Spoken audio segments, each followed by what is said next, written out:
It was a cool, windy night when I decided to enter the abandoned hospital on the outskirts of the city.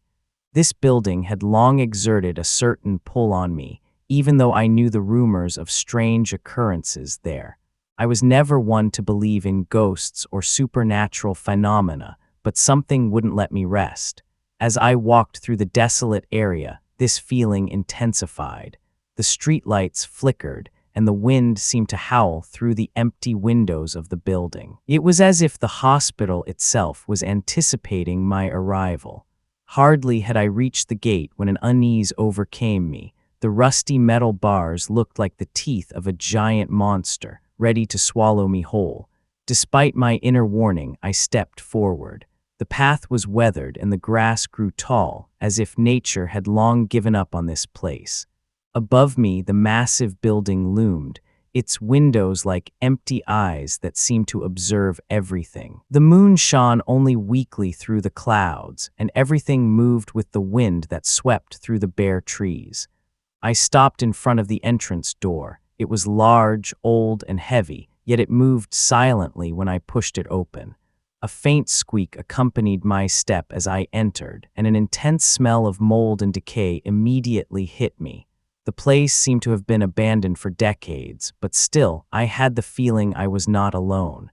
I couldn't explain why, but the air was filled with a strange, almost electric energy. Every step I took echoed through the abandoned corridors, as if the building was reacting to me. The darkness was omnipresent. My flashlight cast only weak beams of light into the endless hallways, and dust danced in the light. Everywhere were signs of decay, peeling paint, broken furniture, and old medical equipment that had long rusted. Yet, everything seemed to be exactly as it was on the day it was abandoned when the last people left this place. A coldness crept through the walls, a coldness that had nothing to do with the temperature. It was the kind of cold that chills you to the bone, and I couldn't help but look around to see if someone was watching me. I went deeper into the hospital. The long corridor stretched before me like an endless labyrinth. Old posters still hung on the walls, reminding former patients of vaccinations and treatments. It was eerie how vividly these small details brought the image of people who were once healed here to life before me. But now, nothing was left but silence. The paint peeled from the walls, and now and then I heard the distant clinking of a broken window vibrating in the wind. Every corner of this corridor seemed to transport me back to a different time. The floor beneath my feet crunched with every step, as if the centuries-old substance was slowly giving way. I couldn't explain why, but I felt more and more observed, as if something was watching me from the shadows of the doorways. There was no indication that anyone else was in this hospital, but the feeling of being watched was not reassuring. Instead, I felt a growing sense of anxiety that literally crushed me. Suddenly, I froze. A soft sound, like the whisper of a child, was heard from the darkness. My heartbeat accelerated. It was so faint that I wondered if it wasn't the wind passing through the dilapidated walls, but the whisper repeated itself. "Come to us," I heard it say. It was a gentle voice, almost pleading, but it sent a shiver down my spine. I turned around to look for the source of the sound, but there was nothing but shadows. Suddenly, I felt the cold even more strongly, as if something stood behind me, breathing its icy breath onto my neck. A feeling of panic overwhelmed me. I began to walk faster, but the whispering followed me, faint but persistent. My flashlight flickered, and for a moment I was surrounded by darkness. When the light returned, the corridor seemed longer than before. It was as if the room itself had changed, distorted. I couldn't help but think of all the stories I had heard about this place. Many had claimed that the souls of those who had died here still roamed the hospital, trapped between life and death. Perhaps that was what I was experiencing now. Further down the corridor, I spotted a massive, half-open wooden door. It led into another room, and although I resisted, I was driven by an uncanny curiosity to enter it. When I pushed the door open, a scene awaited me that was even eerier than the rest of the hospital. The room was full of rusty hospital beds, still covered with yellowed sheets. Above the beds, old metal lamps dangled lifelessly from the ceiling. Clear signs of stains resembling blood were still visible on the sheets. A cold shiver ran down my spine. It felt as if time stood still here, as if the room was the only place where the hospital was still alive. Every bed seemed to tell a story, and in my head I imagined who might have lain here once. Were they cured, or did they die in these beds? The whispering that had pursued me earlier was gone, but a deep, eerie silence had taken its place. It was as if the room was waiting for something to happen, or as if it had already happened. I walked slowly through the room, my eyes wandering over the decaying beds and the broken equipment.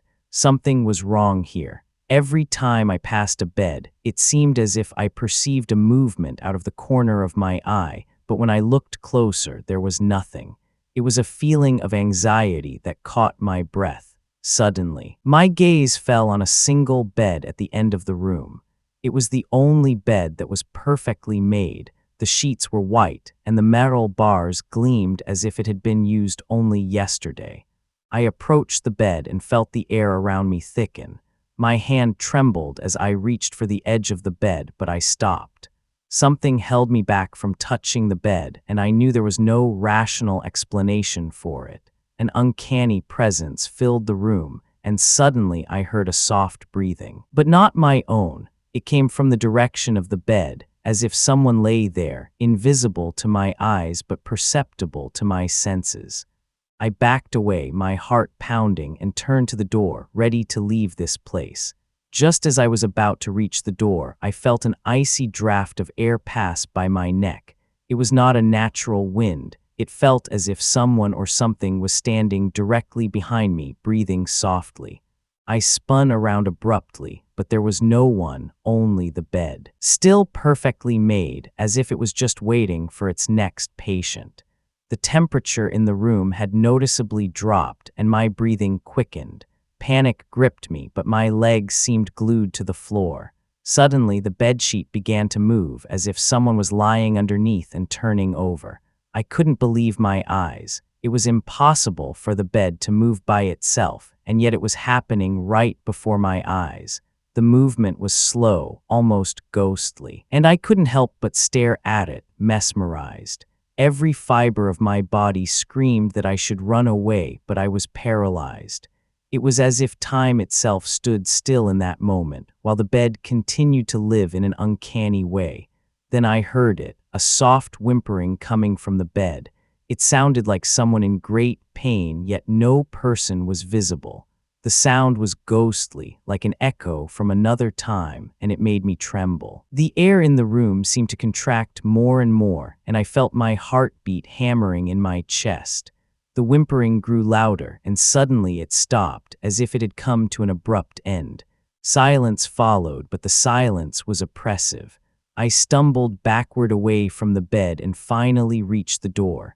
My hand trembled as I grasped the handle and pushed it down. To my relief, the door opened, and I stepped out into the corridor. But hardly had I left the room when I heard a loud knock behind me, as if someone was banging against the door from the inside. My skin tingled with fear. Had that really happened, or was my imagination playing tricks on me? Without checking, I ran down the corridor as fast as I could. As I ran through the long, dilapidated hallways, the hospital seemed to become more and more eerie. The walls seemed to move, as if the shadows within them were alive. Every time I passed a corner, I saw movement out of the corner of my eye that I couldn't explain. It was as if something or someone was following me, but every time I turned around, the corridor was empty.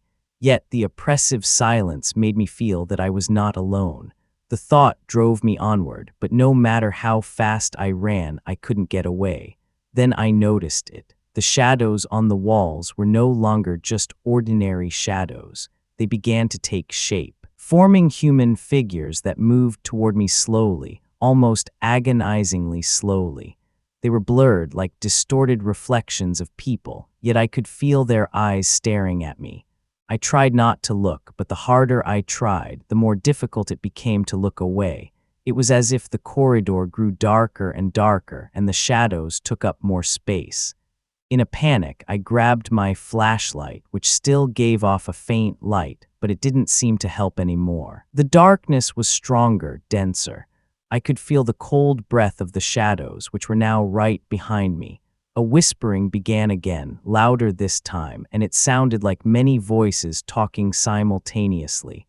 "You will never escape," they seemed to say over and over in a gloomy sing-song. My heart pounded, and I knew I had to do something to get out of here before it was too late. I kept running, my legs feeling heavy, and the corridor seemed to stretch endlessly before me. The shadows closed in further and further, and I could feel the cold accompanying them, their icy fingers almost on my neck. Then, just when I thought it was over, I caught sight of a door at the end of the corridor. It was half open, and a faint light shone through. It was my only hope. With all the strength I had left, I ran toward it, even though the shadows were getting closer, their cold fingers practically on my neck. When I reached the door, I pushed it open and stumbled into the room. To my horror, it was completely empty. There were no windows, no furniture, just bare, cold walls. I turned around and tried to close the door behind me, but it was heavy, as if an invisible force was holding it open. The shadows remained in the corridor, not entering the room, but I could feel them watching me from outside. The whispering had stopped, but the silence was even worse, as if they were just waiting for the right moment. I sank to my knees, completely exhausted and unable to form a clear thought. My flashlight had gone out, and I sat in complete darkness. The cold in this room was almost unbearable, and I could see my own breath as I frantically searched for a way out. But there was none. I knew I was trapped. My thoughts began to race. Was this the moment I would go insane, or was the hospital truly cursed? I could no longer distinguish what was real and what was not. Suddenly, I heard footsteps behind me, slow, heavy steps that slowly approached. It was impossible. I was the only one in this room, or was I? I turned around but couldn't see. The steps came closer, and my heartbeat accelerated again. Fear gripped me with full force as I pressed myself against the wall. The steps stopped right in front of me, and even though I couldn't see anyone, I knew that someone or something was standing directly before me. The cold was now unbearable. Time seemed to stand still, and I hardly dared to breathe. Then I heard it again, the soft whispering, this time right next to my ear. "You will stay here," the voice said, and it didn't sound human. In that moment, I knew there was no escape. The darkness had swallowed me, and I was now a part of this place. Only the cold, ghostly whispering accompanied me into the silence. In the darkness of the room, my mind was no longer able to distinguish between reality and delusion. The walls seemed to move as if they were coming toward me. Every breath was labored, and I felt my strength waning. The feeling of being trapped suffocated me. I tried to concentrate to find a way out, but the darkness was too dense. Everything around me seemed to pulsate, as if the room were alive. The steps behind me began again, slower this time. Like a predator that doesn't want to kill its prey immediately. I heard the faint creaking of the floor, but I couldn't see. It felt as if the darkness itself was breathing. My heart pounded, and I fought against the rising panic that threatened to overwhelm me. The walls seemed to narrow, and the room suddenly felt much smaller, as if I were trapped in a cage. I tried to lean against the wall to orient myself, but the cold was unbearable. My fingers felt numb, and my thoughts became sluggish. I could barely form a clear thought when I realized the steps were getting closer. They were now right behind me. The feeling of being watched was overwhelming.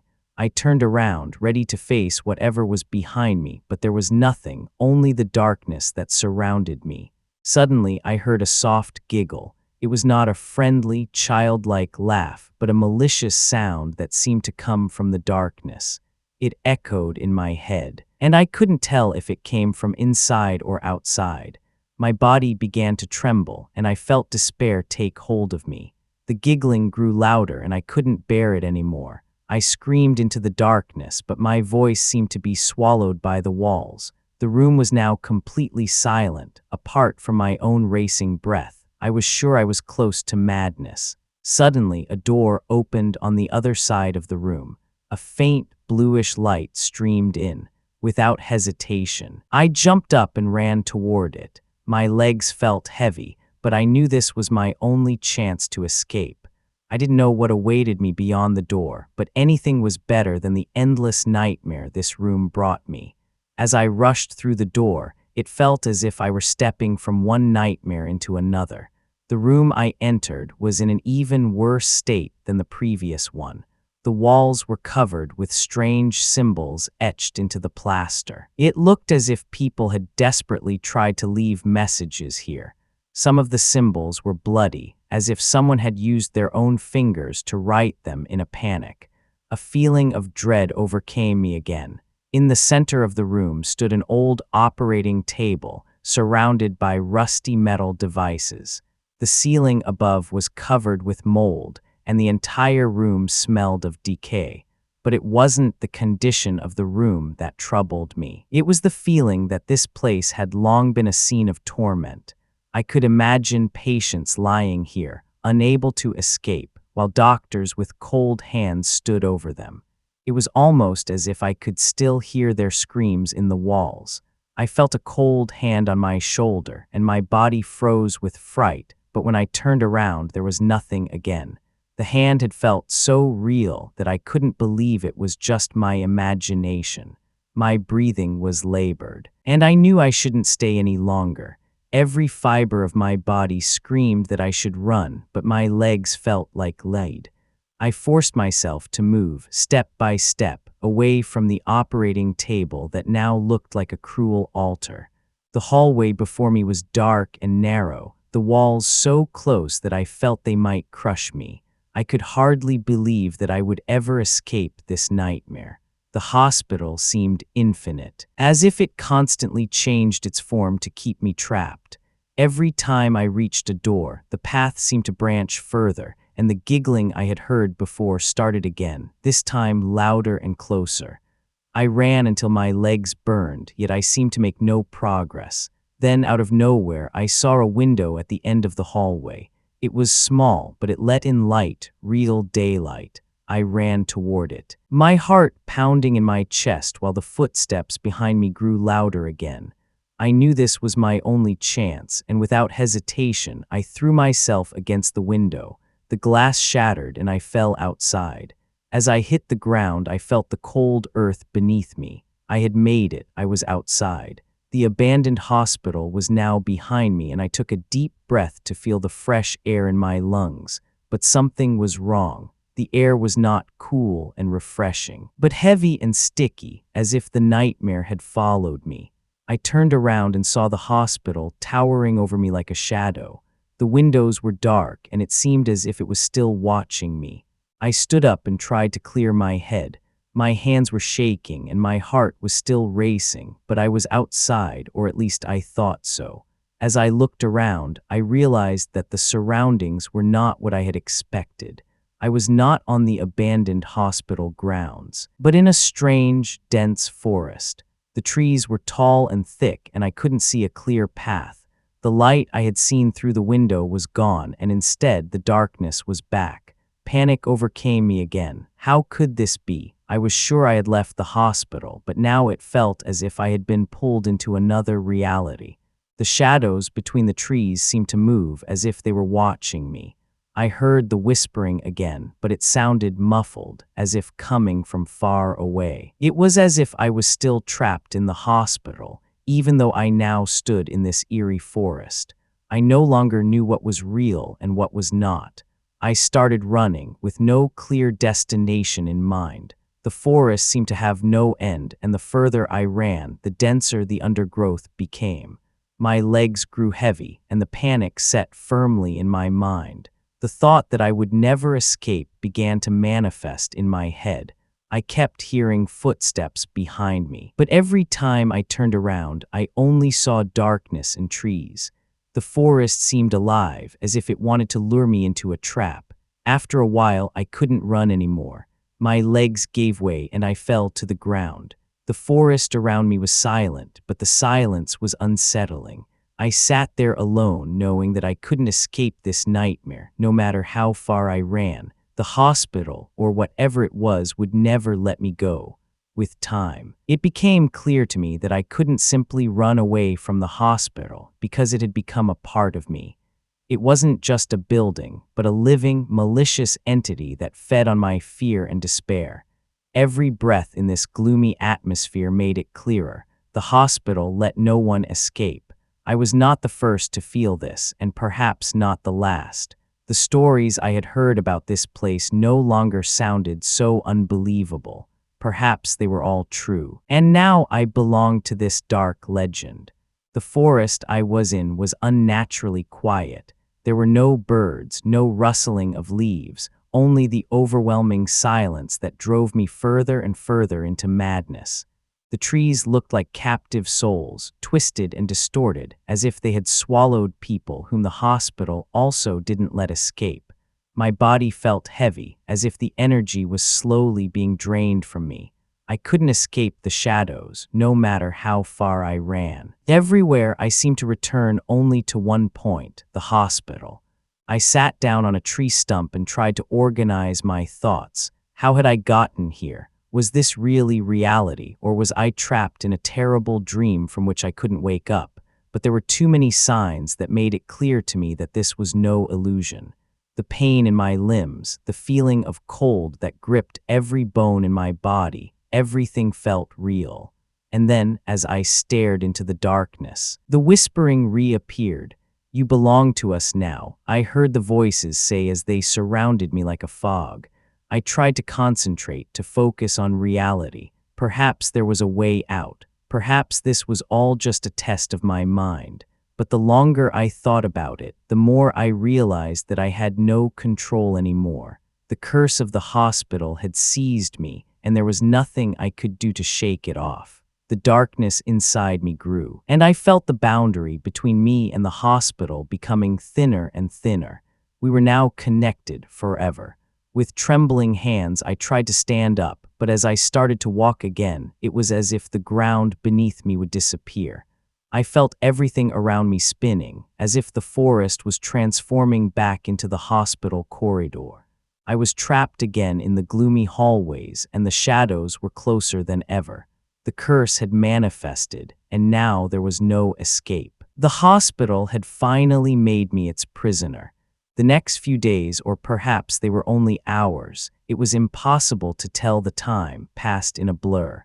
I wandered through the dilapidated corridors of the hospital, without goal, without hope. It was as if time had no meaning here. Again and again, I encountered the same doors, the same abandoned rooms, and yet something was different. Everywhere I saw figures, shadows of people who had once been here. They walked silently through the corridors, their faces pale and empty, as if they were nothing more than shells. I tried to speak to them, but they didn't react. Their eyes didn't look at me, as if they couldn't even perceive me. It was a hell of isolation in which I was trapped. These lost souls, I suspected, were the ones who had tried to escape this cursed place before me. They had failed, and now they were here forever, like ghosts who had forgotten their former existence. Was that my fate? Was I also to become one of these figures, a shadow of myself, forever roaming the dark hallways? Sometimes, in moments of despair, I heard them whisper. The voices of the lost souls mingled with the wind that howled through the cracks in the walls. "Run as long as you still can," I heard a voice say, yet I knew there was nowhere I could run. The souls were everywhere, and with each passing day they seemed to become more numerous. They surrounded me, but they did nothing. They just seemed to be waiting, but for what?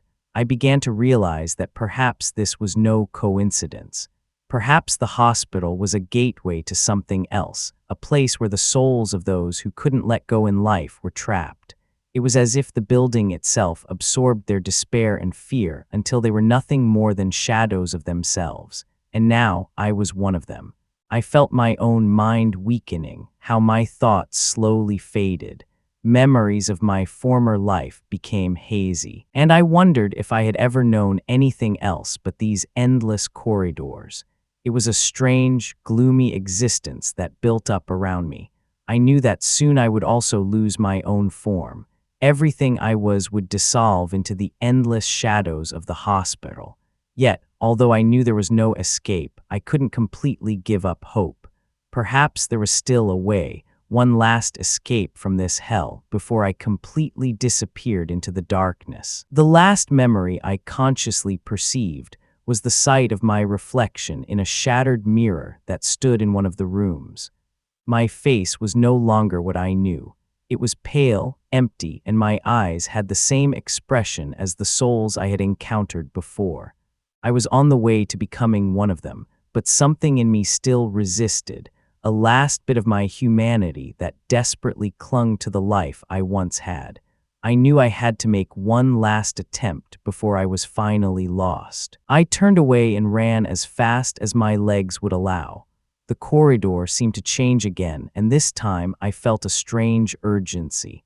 The shadows behind me grew stronger. They seemed to be chasing me as if they wanted to pull me into the darkness for good.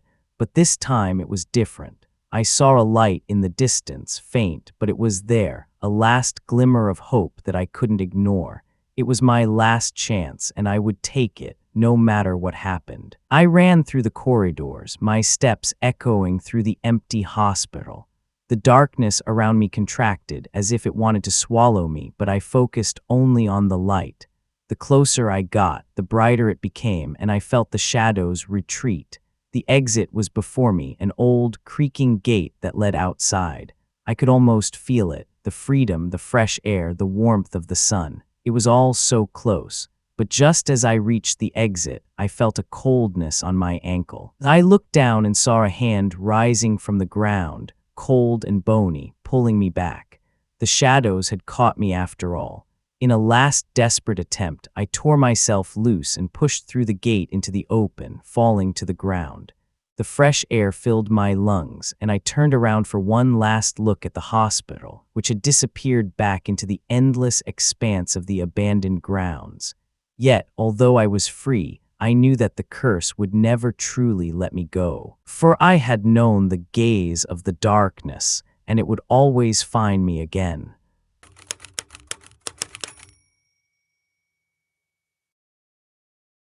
It all started with a harmless trip to the mountains. A few friends and I had decided to spend a weekend far away from the city to recuperate in nature. We were a small group, and our plan was to explore an old hiking trail that hadn't been used for a long time. We had heard that there was an abandoned village deep in the mountains that no one had visited for years. The idea of seeing this place seemed exciting to us. It sounded like an adventure, and none of us expected anything dark to emerge from it. As we approached the village, the mood in the group changed. It was a peaceful day, but the closer we got, the more oppressive the atmosphere became. The birds stopped singing, and the wind seemed to pass through the trees like a soft whisper. It felt as if the forest wanted to warn us, but we continued. When we saw the first old wooden huts, a strange silence enveloped us. It was as if the village itself was dead. No sounds, no movement, only the smell of damp wood and decay. I felt goosebumps, even though the sun was still in the sky.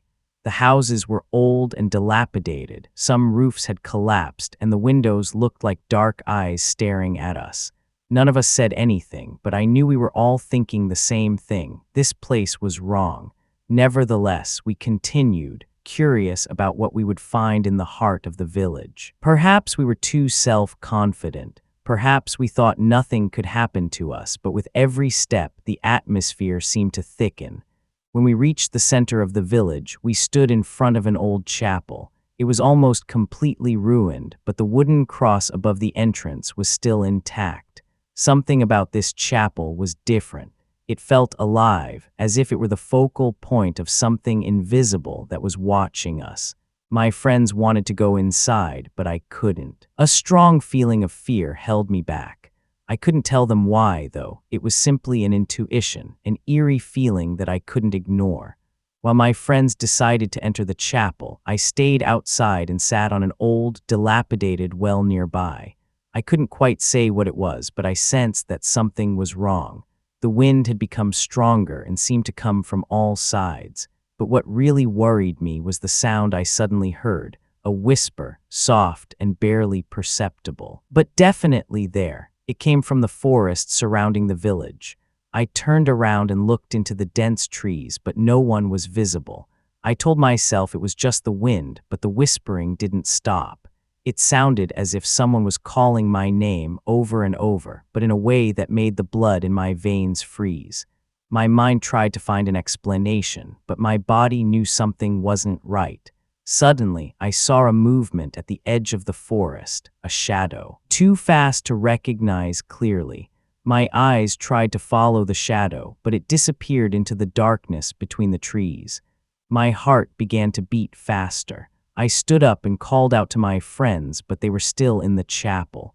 Their voices sounded distant, as if they were in another world. I wasn't sure if they even heard me. The whispering grew louder, more insistent. It was as if the forest was calling me to itself. My head spun, and I knew I couldn't stay here any longer. The cold of the forest crept into my bones, and suddenly I felt as if I were being watched, not by one person, but by many. Something wanted me to come. My legs felt heavy, and I struggled with the temptation to go into the forest as if it were drawing me in. But suddenly I heard a loud noise from the chapel, a bang, as if something heavy had fallen to the floor. I ran inside, the fear that held me back suddenly forgotten. What I saw inside, however, made my heart pound in my throat. As I entered the chapel, a wave of cold immediately hit me. The room was small and dilapidated, the roof mostly collapsed, and the floor was covered with debris and broken pews. But what really disturbed me was what I didn't see my friends. They had vanished without a trace. I called their names, but the only sound that came back was my own echo reverberating off the broken walls. The chapel was empty. Yet I had the feeling they were still here, but somewhere I couldn't reach them. An indescribable feeling of despair overcame me. My flashlight cast long shadows on the walls, and for a moment I thought I saw something in the corner of the room, a figure that seemed to consist only of darkness. I blinked and it was gone. My heart raced and the urge to flee became overwhelming, but something held me back. It was as if the place didn't want to let me go. The whispering I had heard outside was now inside too. It seemed to come from the walls, from beneath the floorboards, from everywhere. But this time, it no longer sounded like a single voice. There were many, their voices seemed to merge, whispering confusedly, and I couldn't understand anything. My body began to tremble, and I couldn't shake the thought that I had fallen into a trap.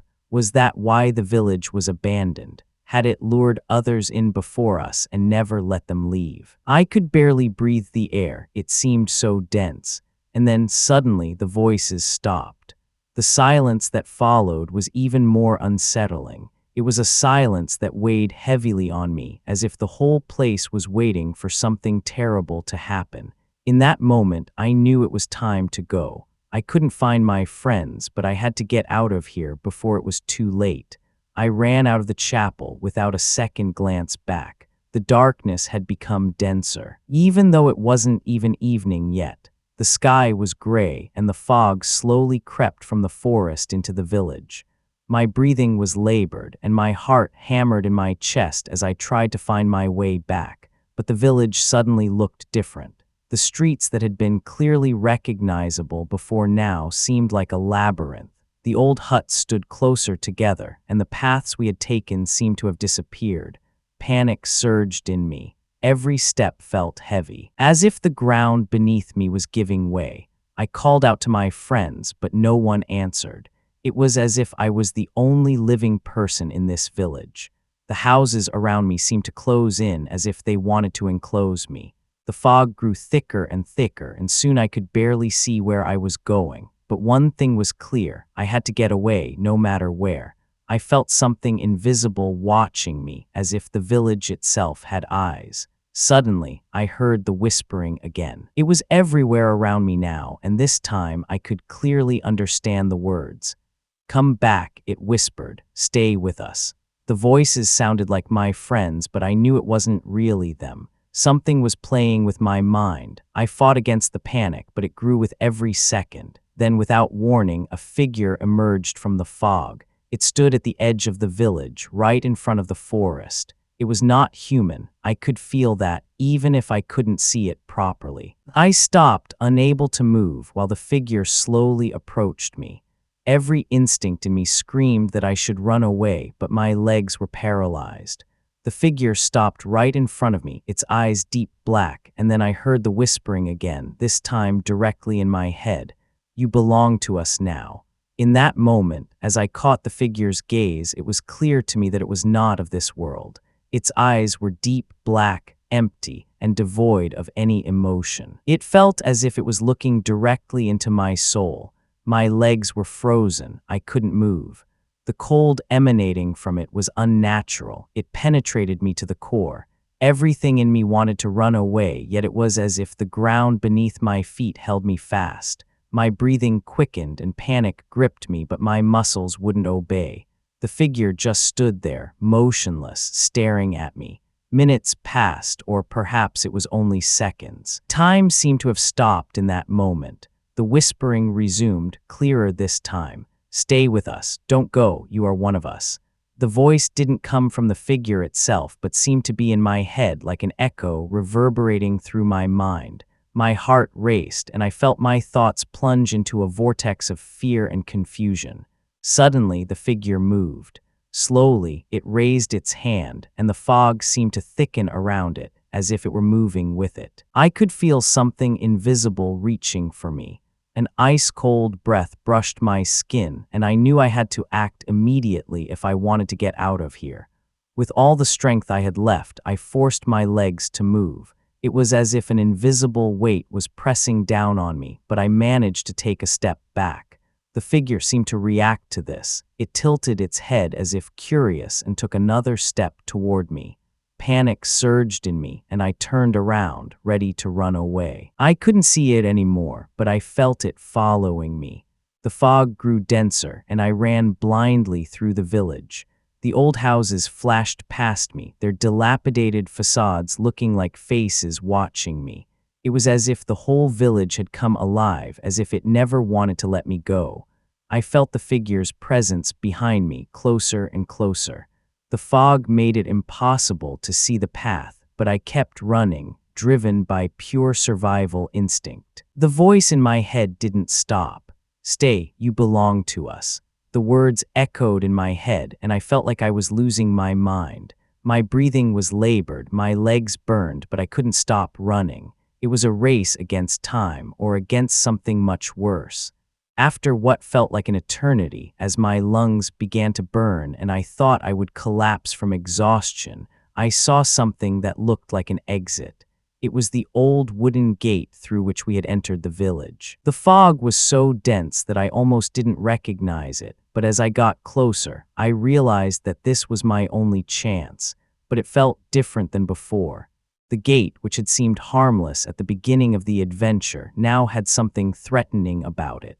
I stopped briefly, hesitating, but then I heard the whispering again, this time louder. "You cannot escape." The voices sounded desperate, almost pleading, but I knew they had nothing good in mind. Without further thought, I rushed through the gate and ran down the path, back into the forest we had come from. The fog pursued me as if it wanted to pull me back, but I kept running without looking back. The figure that had been chasing me was gone, but I still felt its presence. The path through the forest was more difficult than I had expected. It seemed as if nature had changed. The trees were denser, the branches grabbing at me as if they wanted to prevent me from escaping. Everywhere, I heard the crackling of branches and the murmuring of the invisible voices that pursued me, but I didn't let myself be stopped. My only hope was to leave this forest and return to the safety of civilization, but deep down I knew I would never be the same. The forest seemed to have no end. The longer I ran, the more I felt as if I was in a loop, as if the path was endless. My legs were almost giving out, and the fog seemed to thicken again. The figure did not reappear, but its presence was palpable all around me. My mind began to doubt reality. Was I really still in the forest, or had the village trapped me in a way I couldn't understand? Just as despair completely overwhelmed me, I finally saw daylight shimmering through the trees. With my last strength, I lunged toward the light, and as I stepped out of the forest, it felt as if I had returned from another world. The fog stayed behind me and the village was gone. Yet, I knew that what I had experienced was real, and I knew that I would never go back there. When I finally reached the edge of the forest, it was as if I had returned to a different time or world. The sun was shining and the sky was clear, a complete contrast to the gloomy, oppressive atmosphere that had enveloped me in the village. I couldn't believe I had managed to escape. I looked around to make sure the fog hadn't followed me, and to my relief, the forest behind me was calm. But deep inside, I knew that what I had seen would never truly let me go. I walked back to the nearest road where we had parked our car. My thoughts were still racing. What had the village really been? Was it a place forgotten by the living but claimed by something dark? Or had I just lost my mind? But no matter how hard I tried to find rational explanations, I couldn't shake the images of the figure, the whispering, and the cold that had pursued me. I no longer felt safe, no longer anchored in the real world. When I reached the car, I was alone. There was no trace of my friends. Their disappearance was not only a mystery, but also a nightmare that wouldn't let go of me. I got behind the wheel, unable to believe that they were simply gone, but there were no signs of them. Their belongings were in the car. Everything was as we had left it, but the village had taken them in a way I couldn't explain. I drove off, watching the forest in the rearview mirror, hoping they would appear. But the drive back was silent, and I was alone. In the days that followed, I tried to talk to the police, but they couldn't find anything. No village, no trace of my friends. It was as if they had never existed. The forest I had described was there, but the village I had seen was not on any map. No one seemed to have ever heard of an abandoned mountain village. That made the matter even eerier. It was as if reality had been distorted, as if I had been pulled into a nightmare that no one but me had experienced. But I knew it was real. With time, I began to think about what had truly happened. Had the village taken my friends because we had disturbed it, or had they left voluntarily for another plane from which there was no return? I will never know. But one thing I know for sure. Something dark lives in those mountains, and whoever goes there may never come back. The days passed, but the feeling of being watched didn't disappear. Even in the safety of my own home, I felt that the shadow of the village still hung over me.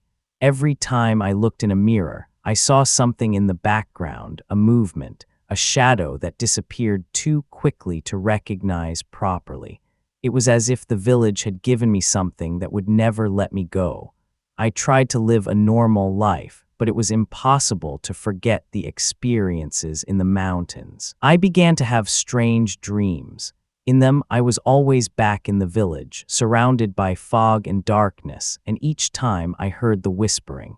It grew louder, more insistent. I saw the figure again that had pursued me through the village, its black eyes fixing me. The dreams were so real that I often woke up drenched in sweat, feeling that the darkness from the village had penetrated my bedroom. I could hardly sleep anymore, afraid of returning to that nightmare. Then, the strange things began to happen even when I was awake. I heard the whispering not only in my dreams, but also during the day when I was alone. At first, it was faint, barely perceptible, but it grew louder with time. Sometimes I heard my friends calling my name, as if they were trying to reach me from another world. But every time I tried to find the source of the sound, there was nothing. I became increasingly paranoid, increasingly afraid that the village wanted to take me back. The worst thing, however, was the feeling that I had never truly escaped. No matter how far I was from the mountains, no matter how much I tried to distance myself from the experience, the shadow of the village was always there. Sometimes, when I listened in the silence of the night, I heard the wind passing through the trees, exactly as it had then, and I knew I was being watched, always and everywhere. The village had marked me, and it would never let me go again. One day, when the restlessness in me became unbearable, I made a decision. I had to go back to the mountains. Something inside me told me that I had to find the village again. Perhaps I could find answers. Perhaps I could bring my friends back. These thoughts had so consumed me that I finally believed it was the only way to break the curse that rested on me. I packed a few things and drove back to the area where we had parked that day. During the drive, I felt a growing unease, a mixture of fear and hope. As I parked the car and entered the familiar path, the forest seemed to thicken again. The air was cooler, and the fog began to slowly settle around the tree trunks. It felt almost as if the forest had been expecting me. Step by step, I went deeper inside. The whispering that had been in my head for weeks became louder. It was as if the forest was calling me to itself, back to the place where everything began. I didn't know if this was a trap, but I had no choice. I had to follow the trail. When I reached the edge of the forest, I stood in front of the village gate again. This time, it looked different, even more dilapidated, as if no one had entered it for decades. The fog lay thick over the ground, and the old huts looked like ghosts from another time. Everything about this place screamed that I shouldn't be here, but something inside me pulled me in. Perhaps it was madness. Perhaps it was something else, but I crossed the threshold and entered the village again. This time I was alone. No sound except for the rustling of leaves in the wind and the faint crackling of wood that bore witness to decay. I walked slowly through the alleys, past the dilapidated houses, where I had the feeling that someone was watching me from the dark windows. The chapel still stood in the center, a desolate shadow of its former existence. I hesitated to go inside, but the whispering that had accompanied me through the forest was now clear and insistent. "Come," it whispered. I felt I had no other choice. With trembling hands, I opened the chapel door. This time, I expected the worst. As I entered the chapel, a wave of anxiety immediately hit me. The room, which had been empty and silent on the first visit, seemed to have changed. The air was heavy and thick, as if it were filled with something invisible. The walls seemed to be closing in, and the floor beneath me creaked with every step. Everywhere, I felt the presence of something dark that was watching me but was not visible. It was no longer an ordinary place. Something sinister had taken possession of this room.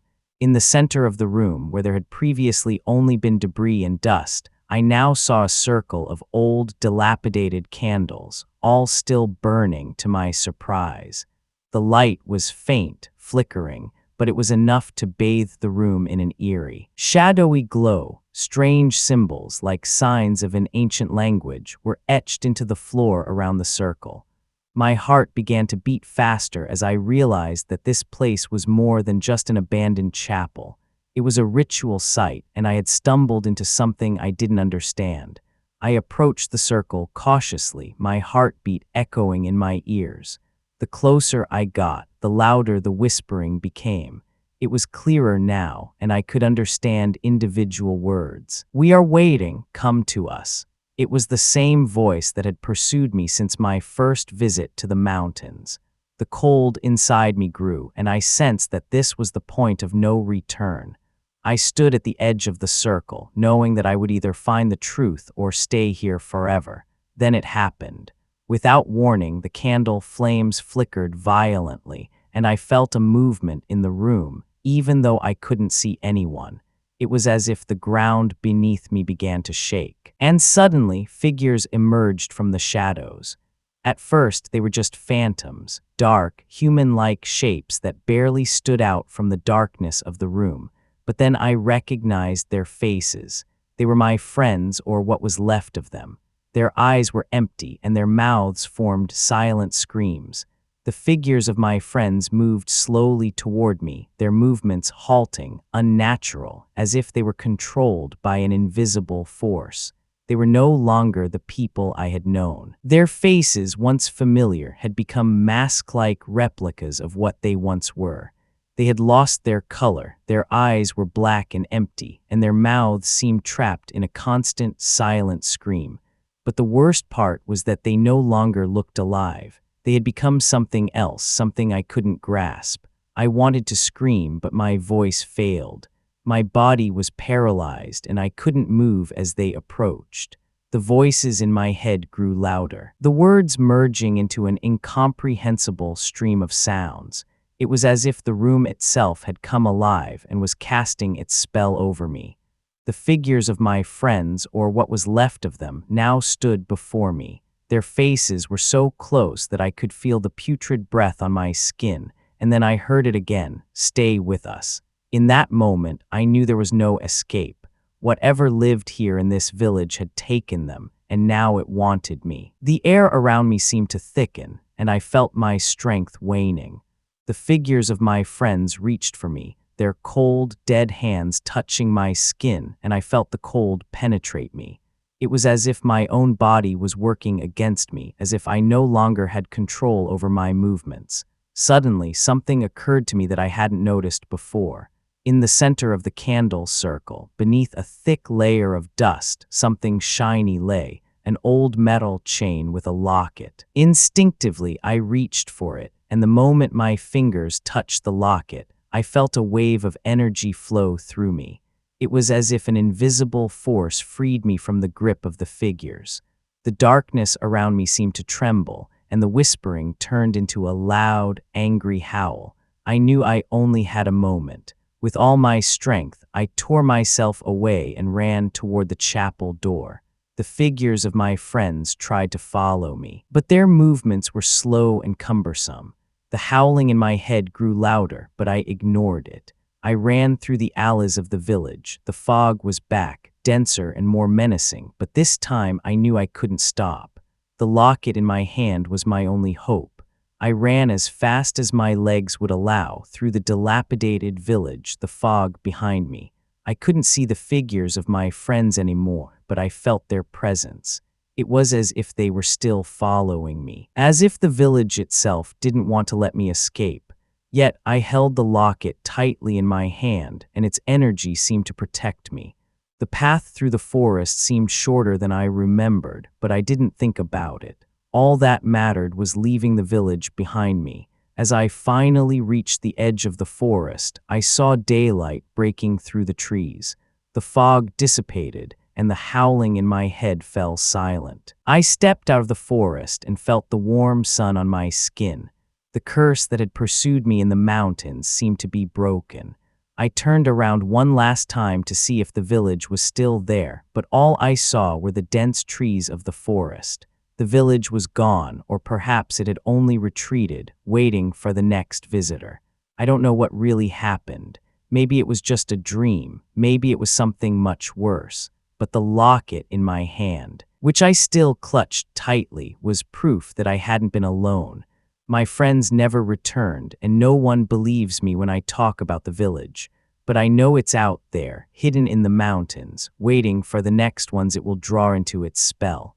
Since then, I sometimes hear the whispering in the quiet moments of the night when everything is still, and each time I feel the cold touch of something calling me back. But I won't go back, not anymore.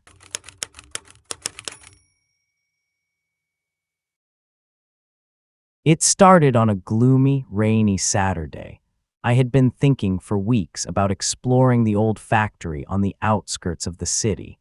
It was a huge, abandoned building that had once served as a machinery factory, but since a mysterious incident in the 1980s, in which several workers strangely lost their lives, the factory had stood still. No one wanted to talk about it, and the area was officially sealed off. But as is often the case, the more one is silent about something, the more curious one becomes. Despite all warnings, I decided to take the plunge. I wanted to see what the rumors were about. When I reached the rusty gate, I hesitated. The coldness of the metal felt almost alive under my fingers. It was as if time had stood still in this place. The rain fell incessantly, dripping from the broken windows of the huge halls, creating a monotonous sound that echoed through the silence of the abandoned streets. With a final breath, I pushed the gate open. It creaked loudly, as if warning me, but I stepped in, overwhelmed by a mixture of curiosity and unease. The interior of the factory was exactly as one would imagine, dark, damp, and oppressive. Broken glass bottles and old tools, rusted over the years, lay everywhere. The machines that had once been the heart of this place stood still, like silent giants that had outlasted their time. The floor was covered with dust and debris, and every movement I made caused a slight crunch beneath my feet. I felt the factory's cold slowly creeping into my bones, and although I was alone, I had the strange feeling of being watched. The sounds of the rain gently pattered on the roof, but deeper inside the factory, it was silent, deathly silent. It was as if the place was waiting for something. I walked slowly, my flashlight illuminating the dilapidated corridors and huge halls. But every step brought a feeling of apprehension. It was hard to explain, but the air inside here was heavy, almost suffocating. It was as if something was trapped within the walls of this place, waiting to be discovered, and I wasn't sure if I really wanted to find it. I had barely left the first hall behind me when I heard it, a whisper, very soft, as if coming from the darkness itself. At first, I thought it was the wind blowing through the broken windows, but that was impossible. It was too clear, too focused, as if someone was calling my name. "Marcus," it whispered. I froze. No one knew I was here. My friends had warned me about this place, but I hadn't brought them with me, so who could it be? The whispering repeated itself, louder and clearer this time. "Marcus." My heart raced. I turned around, frantically throwing my flashlight beam through the darkness, but there was nothing. Only the endless shadows hiding between the machines and the old rusty tools. Panic welled up in me. Maybe I had just imagined it, but the feeling that someone was there grew stronger and stronger. I had the eerie feeling that something or someone was watching me out of the darkness, silently waiting. I tried to calm myself. Maybe it was just the wind, maybe it was my own nervousness playing tricks on me. But as I decided to continue, I heard something that made my blood pressure soar. Footsteps, slow, heavy steps that were not my own. They came from behind, from the depths of the factory, where the light of my flashlight could no longer reach. I held my breath and turned around, but there was no one. Nevertheless, the steps continued to echo as if someone was following me. I quickened my pace, trying to escape the sounds, but they seemed to get closer. My heart pounded in my throat, and I could feel the adrenaline rush in my veins. This is impossible, I kept telling myself, yet the steps were real. I ran through the dilapidated halls, past the machines that stared at me as if watching my every move. But no matter how fast I ran, the steps remained close behind me. It was as if the floor beneath me had come alive, and something in the shadows of the factory was playing with my mind. After running blindly for a few minutes, I found myself in front of an old workshop. It was a small room off the large production hall, probably a place where tools used to be repaired or maintained. I entered, closed the heavy steel door behind me, and leaned against it, exhausted. The footsteps suddenly stopped, and the silence in this room was deafening. My breathing was labored, and I frantically tried to organize my thoughts, but the feeling that I was not alone wouldn't let go of me. The workshop was crammed with old, rusty tools and machines that had been used in a long-gone era. A thick layer of dust covered everything. Sketches of machines hung on the walls, so old and yellowed that they were barely recognizable. But in the corner of the room, I discovered something that made the blood in my veins freeze, a chair in which someone seemed to be sitting. The silhouette was vague, but it was clear that someone or something was sitting there, motionless, staring at me from the darkness. I stepped closer, although every fiber of my body warned me to leave this room immediately. But I had to know what or who was sitting there. With trembling hands, I directed the flashlight onto the figure. It was a woman, at least at first glance. Her body was limp, as if she had simply sat down there and never gotten up again. Her face was half covered by hair that hung over her shoulders, and her clothes were old and ragged. I felt my stomach clench as I stepped closer. Something was wrong with her. Suddenly, without warning, she slowly, agonizingly slowly, lifted her head and turned toward me. Her eyes, deep black, empty sockets, stared at me as if they could look into my soul. Her mouth opened as if she wanted to say something, but no sound came out. The air in the room seemed to vibrate, and a cold shiver ran down my spine. I was paralyzed, unable to move while this horrible figure continued to stare at me. Then, out of nowhere, I heard it again. "Marcus," she whispered. It wasn't her voice. It didn't sound human.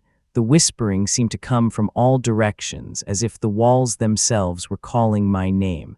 In a panic, I stumbled backward, almost falling, but I couldn't take my eyes off the figure. Her eyes followed me, empty and black as the night, and the whispering repeated itself over and over. "Marcus, you cannot escape." It was as if the room itself had come alive, and I felt the cold around me contract, growing denser and denser. My breathing was shallow and my heart raced. I had to get out of here, that was clear, but my legs wouldn't obey. It was as if the darkness had embraced me, holding me tight so I couldn't escape. The whispering grew louder, more insistent, and I felt my mind slowly crumbling. Then, in a moment of pure panic, I managed to break free. I ran to the door, opened it, and rushed out without looking back. The figure remained behind, but its whispering followed me, even as I ran through the dark hallways of the factory. I ran aimlessly through the endless halls of the factory, every step echoing in the silence, but it felt as if something was running right behind me. The whispering was everywhere. The darkness seemed to thicken, as if it wanted to catch up with me, and the factory walls seemed to close in, as if they wanted to enclose me. My breathing was heavy, and my heart hammered so loudly that it was the only sound I could hear. The machines, the silent witnesses of decay, stood there like giants swallowing everything around them. Suddenly, the factory became more and more of a labyrinth before my eyes. I didn't recognize the halls, and the exit I had seen before seemed to have vanished. Every aisle I took led me only deeper into the building, as if it was deliberately leading me astray. I felt the despair growing in me, and the whispering grew louder, more desperate. "You belong to us, you will never escape," it echoed through my head. In that moment, I realized that I wasn't just running away from the figure, I was running away from the factory itself. Eventually, I stopped, panting and completely exhausted. The footsteps behind me had stopped, but the feeling of being watched was still there. It was as if the darkness itself was chasing me, as if I was part of a cruel game that I couldn't understand. I held the flashlight tightly, but the beam of light seemed to weaken, as if the darkness was swallowing it. Everything in me screamed that I had to flee, but my mind was numb. I no longer knew where I was, and the whispering in my head became unbearable. Suddenly, I heard the footsteps again, this time from all sides. It was as if they wanted to surround me, as if the factory itself had come alive. The shadows moved, and I felt a cold hand on my shoulder. I spun around abruptly, but there was nothing, only the empty, black darkness that surrounded me. My heartbeat grew louder, and I felt my legs shaking with fear. But this time, the threat was different. It was no longer the figure that was pursuing me. It was the place itself, the factory that wanted to swallow me. I continued on my way aimlessly, hoping to find an exit somewhere. The air became thicker and thicker, almost unbearable. Every corner I turned led me deeper into the building, and I couldn't find the exit anymore. It was as if the factory was holding me captive. Every attempt to go back only led me further away. My body was exhausted, and I felt my strength waning. The whispering was now omnipresent. It accompanied me like an invisible shadow, driving me deeper and deeper into madness. I reached a room I hadn't seen before. It was a kind of control room, full of switches and monitors that had long gone dark. In the middle of the room stood a single chair, like in a kind of command center. But the strangest thing was that the screens flickered as I approached. A faint hum filled the room, and something slowly began to form on the screens. At first, I couldn't recognize it, but then I saw it. It was the figure that had pursued me earlier. She sat in the darkness, and her eyes stared at me directly through the screen. I stared at the screens, unable to look away. The figure staring at me on the screen moved slowly. It was as if she knew I was watching her. Her empty eyes seemed to pierce right through me, and the room around me seemed to feel tighter with every second. I felt my breathing quicken, and the cold slowly crept through my body again. I knew I couldn't stay here, yet my body seemed paralyzed. The screens continued to flicker, and the figure came closer.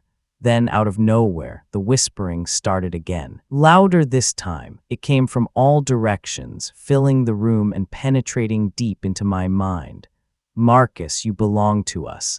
The voice sounded distorted, like an echo from another world. My hands trembled, and I felt my knees give way. It was too much, the darkness, the voices, the figure, everything seemed to be driving me insane.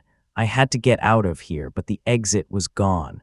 The factory had trapped me, and there was no way out. In my desperation, I did the only thing left to me. I ran. I ran through the dark corridors, not knowing where to go. My body was exhausted, my legs burned, but I couldn't stop. The whispering followed me, the footsteps echoed behind me, and the darkness consumed everything around me. It was as if the factory itself had decided not to let me escape. My lungs burned and my vision blurred. I knew I wouldn't make it. But then, when all seemed lost, I saw it, a light, far away at the end of a corridor. It was faint, flickering, but it was an exit. I used my last strength and ran toward it. The darkness behind me seemed to roar as if it wanted to pull me back, but I ignored it. As I reached the light, I stumbled through it, and suddenly I was outside. The cool night air hit me, and the sky was clear. The factory lay behind me, silent and gloomy, as if nothing had happened. Yet I knew that I hadn't escaped, not really. Because even now, as I write these words, I hear it again, the whispering. It's always there, in the moments when the darkness approaches, and I know that the factory will never truly let me go.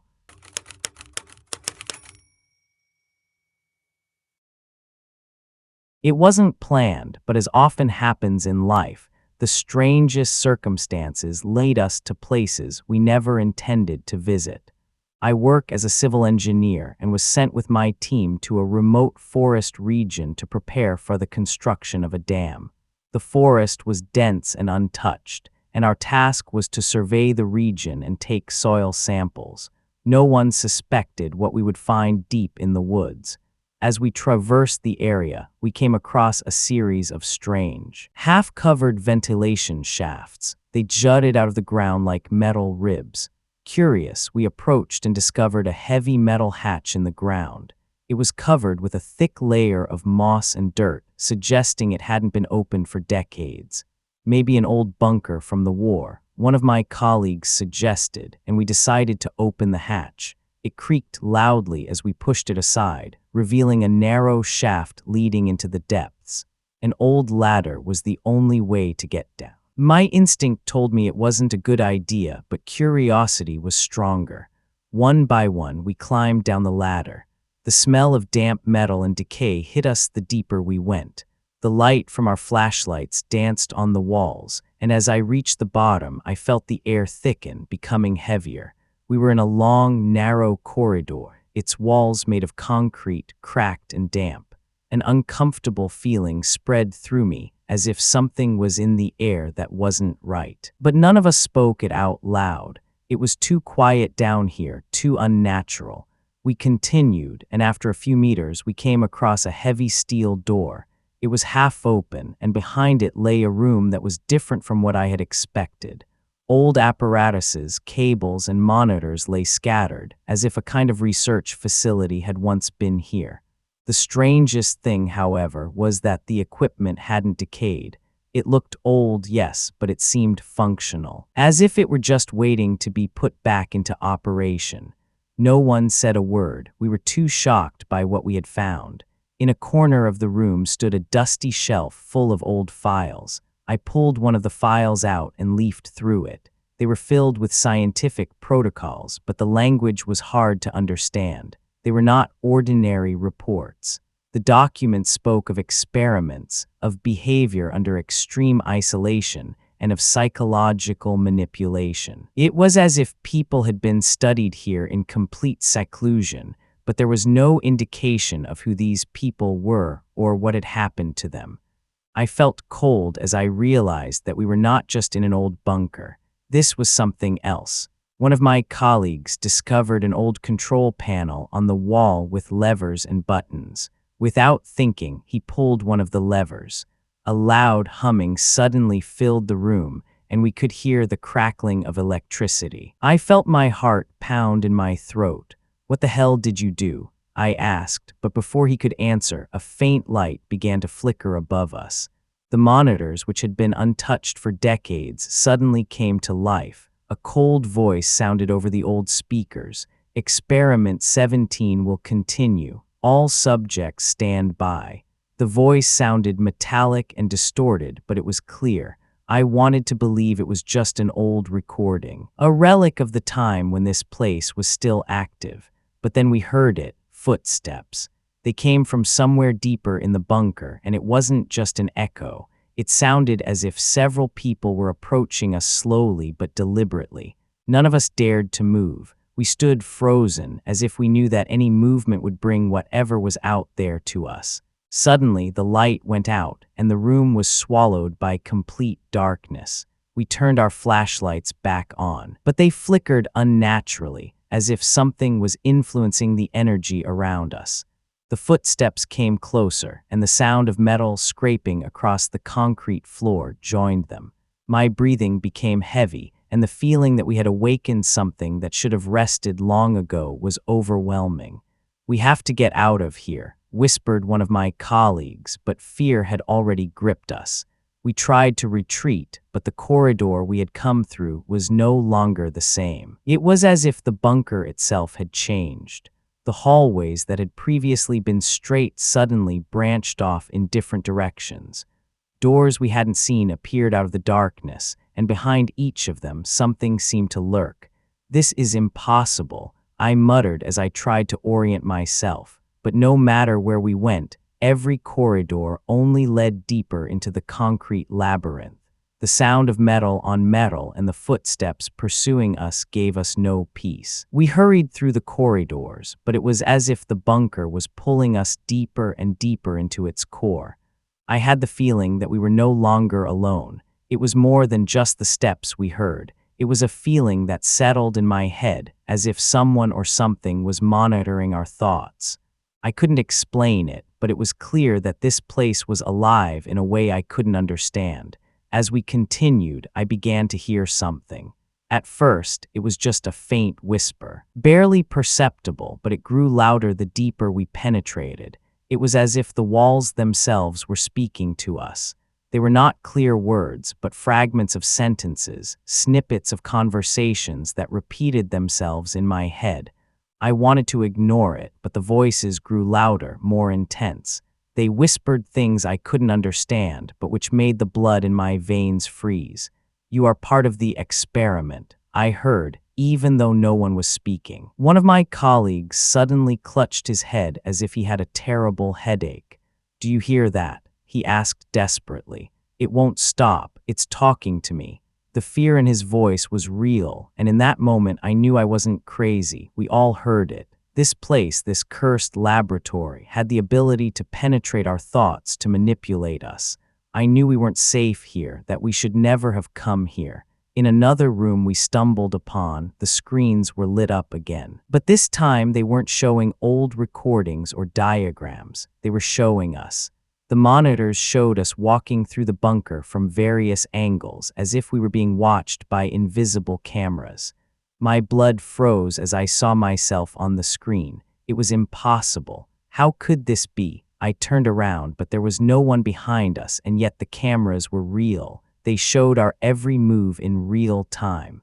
The monitors flickered, and suddenly the images changed. Now they weren't just showing us, but also the corridors we had walked through, but they were different. The walls were smeared with blood, and on the floor lay things I couldn't clearly recognize, but that were undeniably human.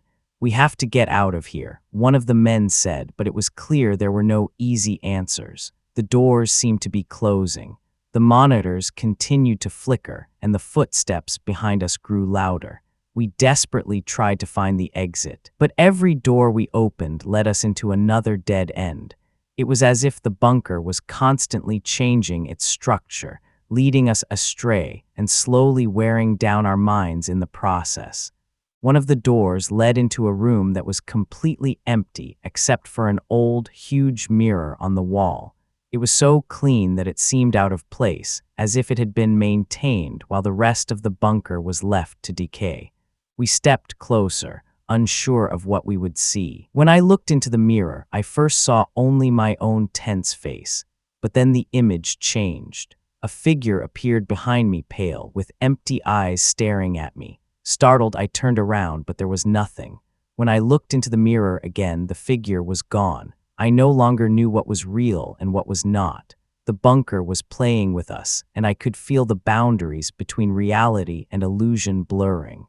The footsteps behind us turned into the sound of running feet, and I couldn't shake the feeling that something unspeakable was right behind us.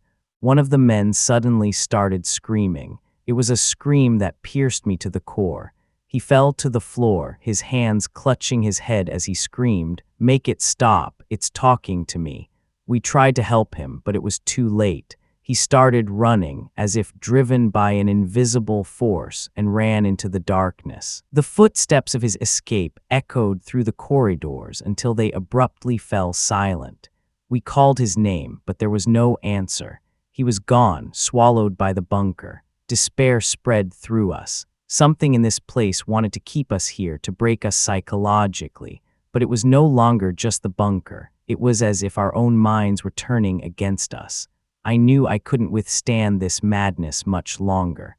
It was then that I began to understand what was really going on. This place was no ordinary bunker. It was an experiment that played with the human mind. It isolated, tested, and exploited. The voices we heard, the steps that pursued us, it was all part of a psychological experiment that never ended. The monitors didn't just show us our movements, they showed us what we feared. The bunker was manipulating us, forcing us to confront our deepest fears. I didn't know how long we had been here. Time seemed to dissolve, hours, days. It was impossible to tell. I just wanted to get away, but the more we moved, the further away the exit seemed.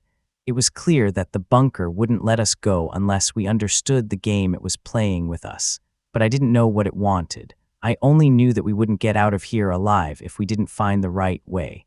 In a last desperate attempt, I opened one of the remaining doors. Behind it was no room, no corridor, only a white, endless void. I knew what I was seeing wasn't real, but it felt as if the bunker was mocking us with this void.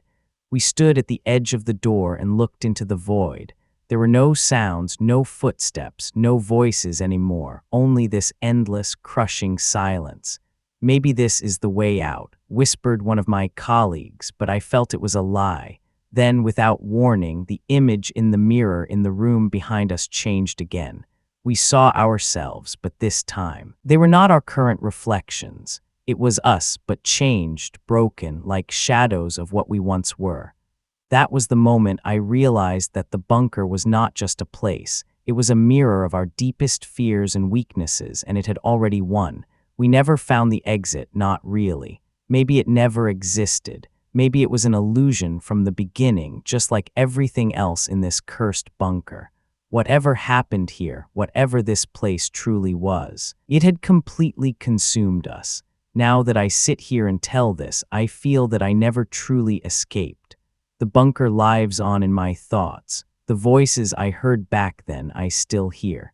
The steps that pursued us I can still feel in the darkness behind me. And no matter how far I get away, I know that the bunker will always call me back to itself, because what it showed us was not only what happened within its walls, but what we carry within ourselves forever.